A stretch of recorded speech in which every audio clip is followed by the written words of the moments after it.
educated on how to create a classic razor fade pompadour and how to shape a full-length beard.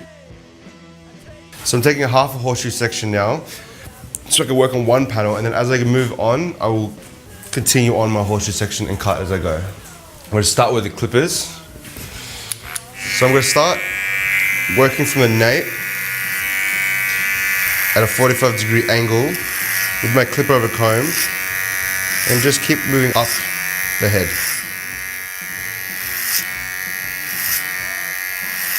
Just keep working backwards at a slight angle, working towards the occipital bone. So from the hairline down to the occipital bone. That's my goal.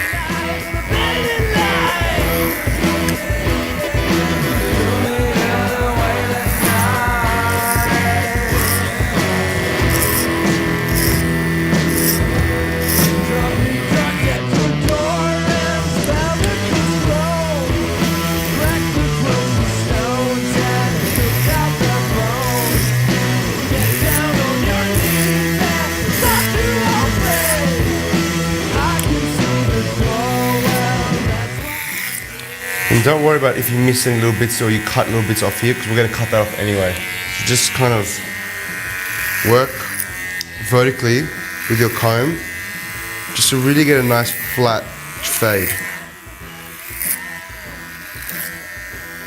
So what I'm trying to do now is just getting rid of all the base hair that I don't need. Just hack it off and start with a clean palette. Now that I have my base guide in, I'm going to add a number 1 to my clipper guide and work upwards from the scalp.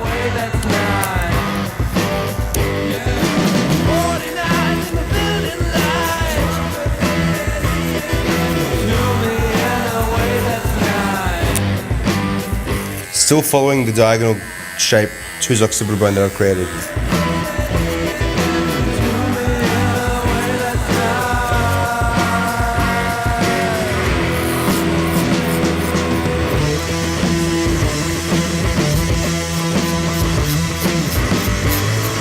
The reason why I clip over comb before I do this is just to clean up my section, just so I can see what I'm doing.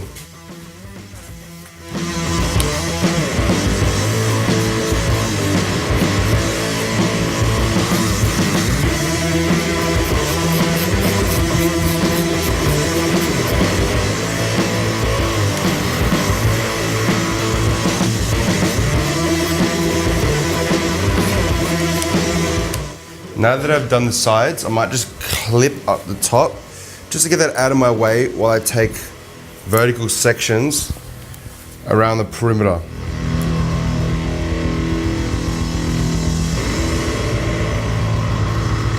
Now I'm just going to take a vertical section just to get rid of the majority of this bulk that I don't need either.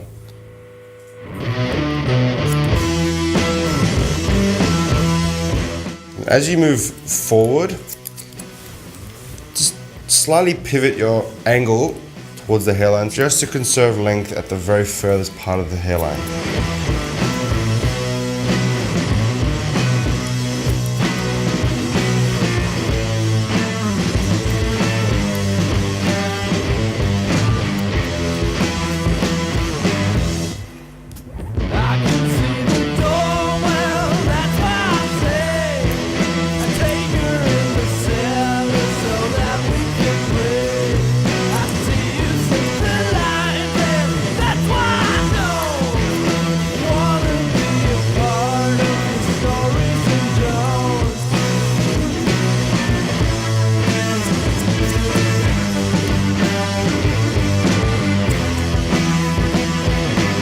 Now I'm going to scissor over comb this white line out of his hair.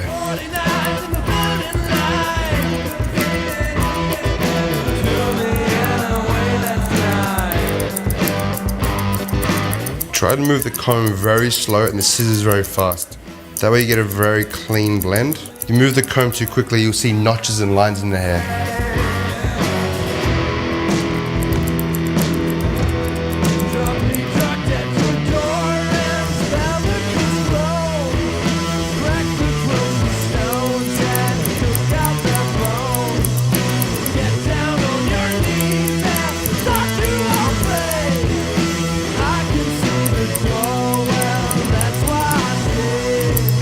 Just keep working up, trying to create a square shape with the fade. Because he has very blonde hair, it sticks out, it shoots out. So we're going to create that square shape up here. I'm going to scissor over comb all the way up to make a nice square shape, just like this. I like to work downwards from the head. I don't like to work up. When I work up, I tend to create lines, so I work downwards to avoid that. So I work from longer to shorter. So I'm going to knock this line out and square up the hair all the way around, and then I'm going to grab a 0.5 and actually blend all of that into what I've already created. I like to keep the hair wet when I scissor over comb because I create shape when I scissor over comb. You know, so I'm creating shape all the way up here, a nice square shape. So constantly keep it wet, especially because it's a blonde head of hair, so it just dries up quite quickly. With the comb, drag it directly up. Don't veer in or out. And as you get higher in the scalp, you'll notice that you actually stop hitting the scalp. That's how you create a square shape, just directly up. Not in, not out, don't veer in any direction, just directly up.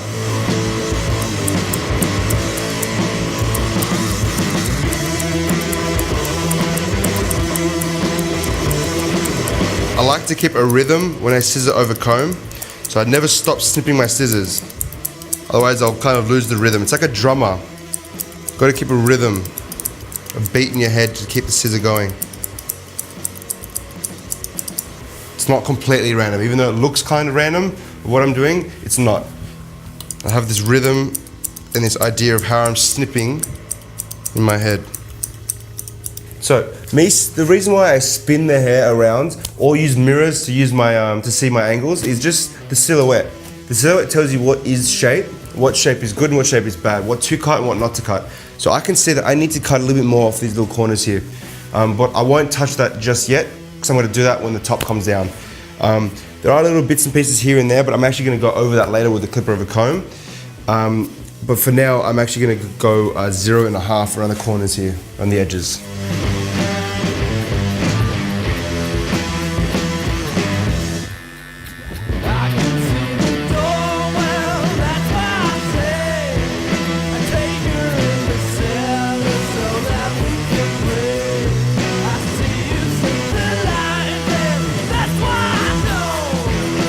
So I'm shaving the hair from the nape to the occipital bone, just right here.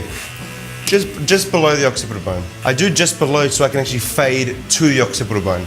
So I'm creating a line just below, then I'm going to fade it just so I'm not going above the occipital bone, which will make the head go kind of in at a different angle. So this gives me the perfect square shape.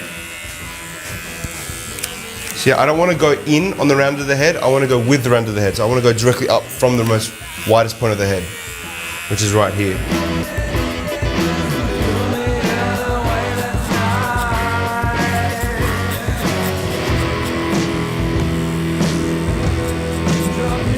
So I'm creating an intentional line to show as a guide. So this line in here that I've created is very intentional. This will create a guide for me to follow all the way through the other side of the head. So yeah, so now, if I didn't have this line right here, I wouldn't know where to actually finish my line.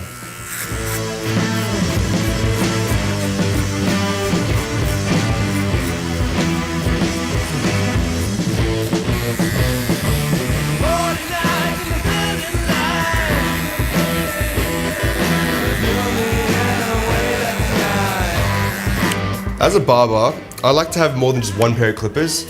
Each pair of clippers I have does something specific to my taste. It's kind of like a hairdresser with scissors. I also have many scissors myself, but I like to have, you know, specifics. Everything has a specific role that I use it for. You know, some clippers use it just for beards, other for hair, other for fading. You know, this just helps me.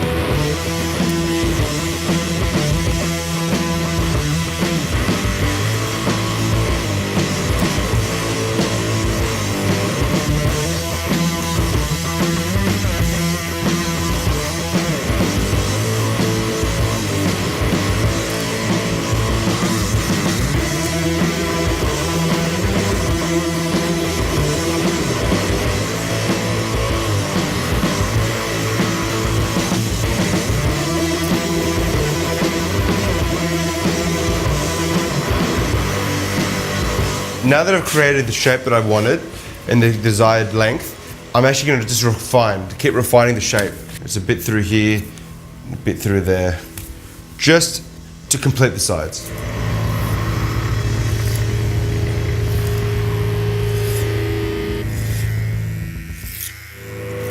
Clip over combing allows me to have more space to see what I'm doing. This comb is quite large. It gives me more of a canvas to work on. So I slide the comb in and I can see right now that there's a little bit of a weight line right there and I don't need to cut anything below. So it tells me where to start cutting hair. Yeah, if I do scissor over comb, it's a bit more of a refining technique directly up. So you have to go about your widths. This just gives you a cleaner canvas. More reliable. Much more reliable.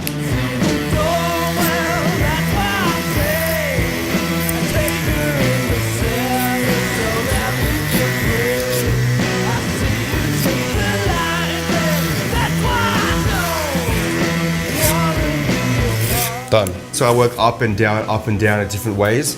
But in doing that, it gives me a better fade, as you can see. And normally for me, because I'm trained in it, it actually takes me no time to cut hair at all. It's actually quicker.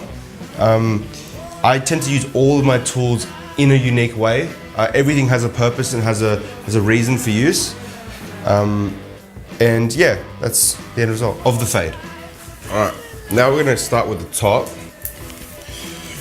Well, this length's gonna come off now.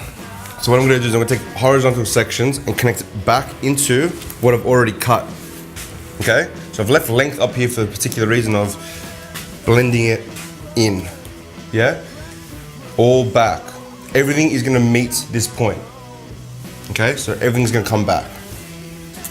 Obviously gotta keep it nice and wet. Horizontal sections, starting from the back, working backwards. So everything is gonna meet this one first section.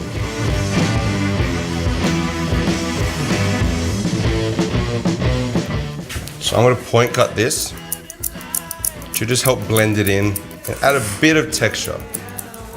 Nothing too dramatic.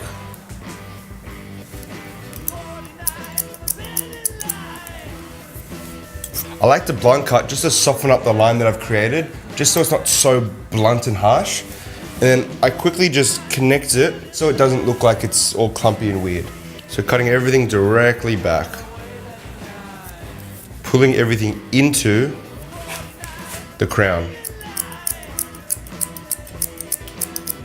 to conserve length, obviously at the hairline. Okay, I like to create a focus point at the front, conserving the length here and eliminating the weight here. So I want the hair to come forward and back, a pompadour. Well, you want all the length in the front and the weight in the front, not at the back, not at the crown.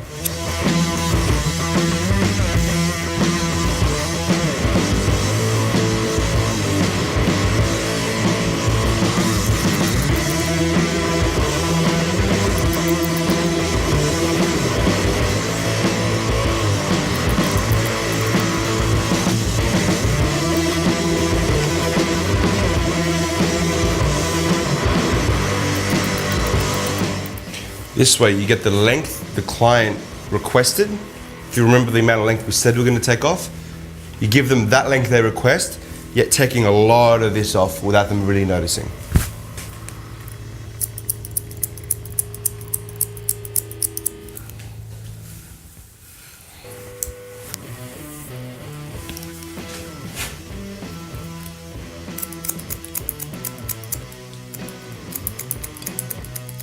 Now that we've created the length, the desired length, I'm gonna go through this and take some of the bulk out, because obviously this crown area is a bit, a bit heavy.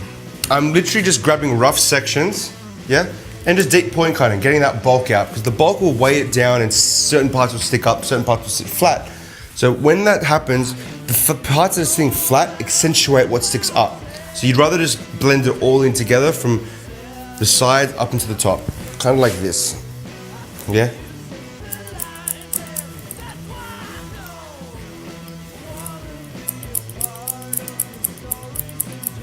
So by taking rough sections and deep point cutting, this will help blend in all the weight through here which is sitting flat and accentuating the crown. So what we want to do is we want to make it all almost using his crown and his cow's licks to accentuate the haircut. So instead of it sticking outwards this way, you want to keep cutting it to create the shape with it sticking out. Kind of very similar to Asian hair. Sticks right out, so you've got to almost manually cut the cow's licks to fall into a shape. This is when the visual aspect of cutting comes into play. This is not very technical. This is what I see and I cut. Mixing between scissor over comb, clipper over comb, and cutting through my fingers, I'm just gonna blend in the sides to the top. And you'll see what I'm about to do. If you notice how I'm holding my comb, my little finger is working as a guide, as a barrier between the hair. So I'm not using the comb, I'm using my finger to almost rise up away from the head as I move up. This will give me the creative shape that I desire, yeah? So you watch it, the pinky will push away from me. Gives me a bit more reliability with my comb.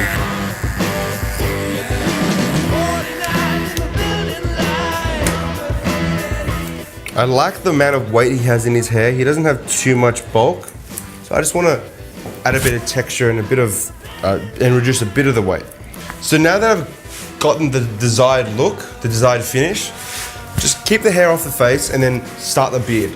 I don't like to, style the hair and then go down to the beard, because when you style the hair, it kind of just indicates you finished. So before I style, we'll do this beard and then I'll style. Before I do the beard, I always like to keep a bit of oil in there. Gives it a bit of hydration. It actually allows you to really visualize the haircut, so you can comb it out, comb it through, and it really puts it into its position before you cut. So I'm using the SEB Man Groom right now. 2 good dollops. Does the trick right. And really work it in. You rather get it from roots to ends, scratch into the scalp, really work that in, yeah? Not just the beard. It's very good for your skin too.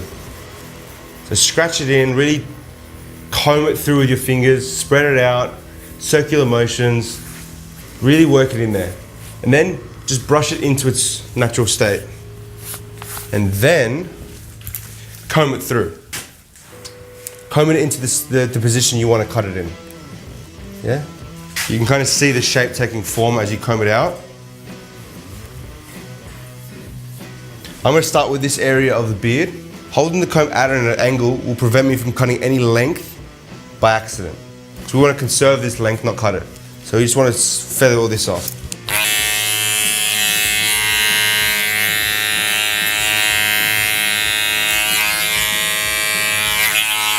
Okay, with the beard, I don't use guards, I freehand it. So I like to just shape it up like that.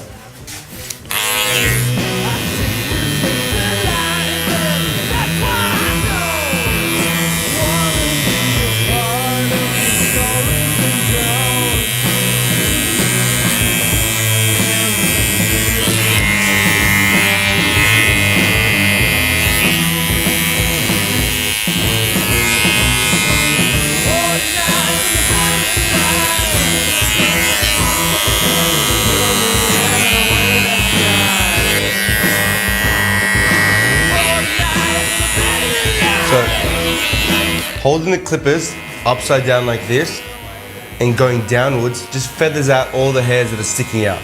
Not getting rid of the length, getting rid of all the frizz and fluff.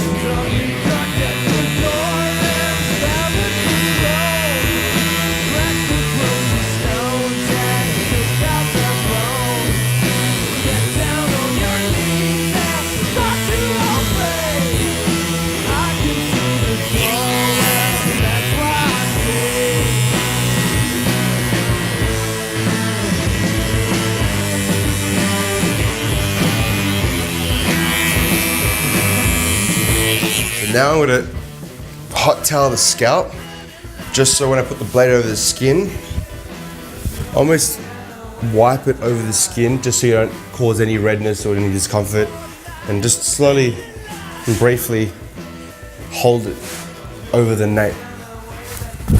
You just want to heat up the skin, you don't want to burn the skin.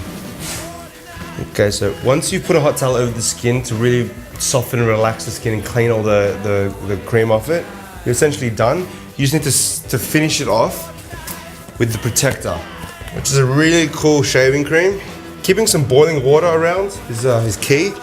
And I like to use a brush, obviously. So I like to have a little bowl handy and really work this into the cream using circular motions. Using a brush and a bowl really helps bring out the best of the product's performance on the skin. Lather the skin up in circular motions, like so. We're not going too high up, we're only going around the edges. So just nothing above the occipital bone. Like you would shave a beard, just stretch the scalp up as tight as you can and very softly, gentle strokes, short gentle strokes. When you shave, you'd rather keep the skin nice and stretched out, almost flat, just so when the blade runs over the skin, you're not going to cut or graze over a bump. So when the blade goes over a flat surface, it cuts perfectly, all right?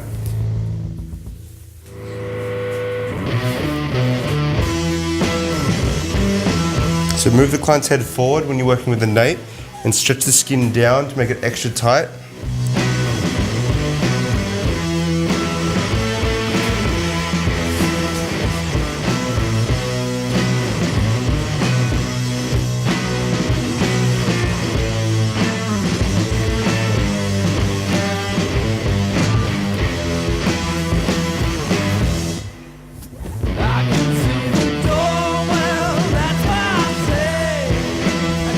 Finish off with the gent. This is just going to stop the skin from getting any more red or discomfort or cause any ingrowns or redness. Just get that in there. Really massage it into the scalp. You really want to push that product into the pores.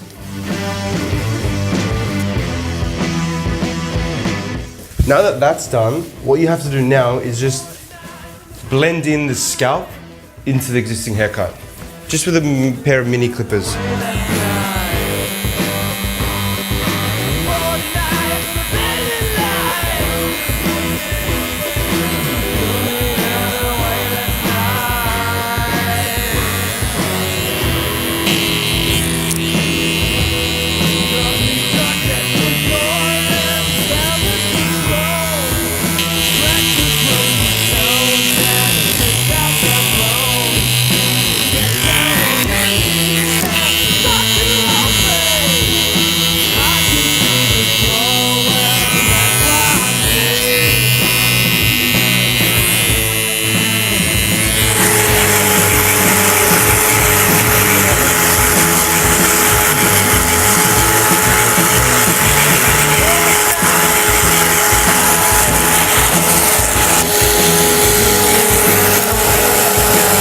Today I'm going to be using the Hero, which is a really strong hold, very reworkable gel.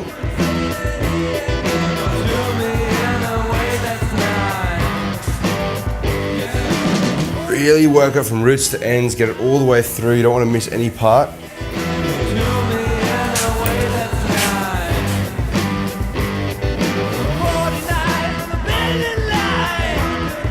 That's it.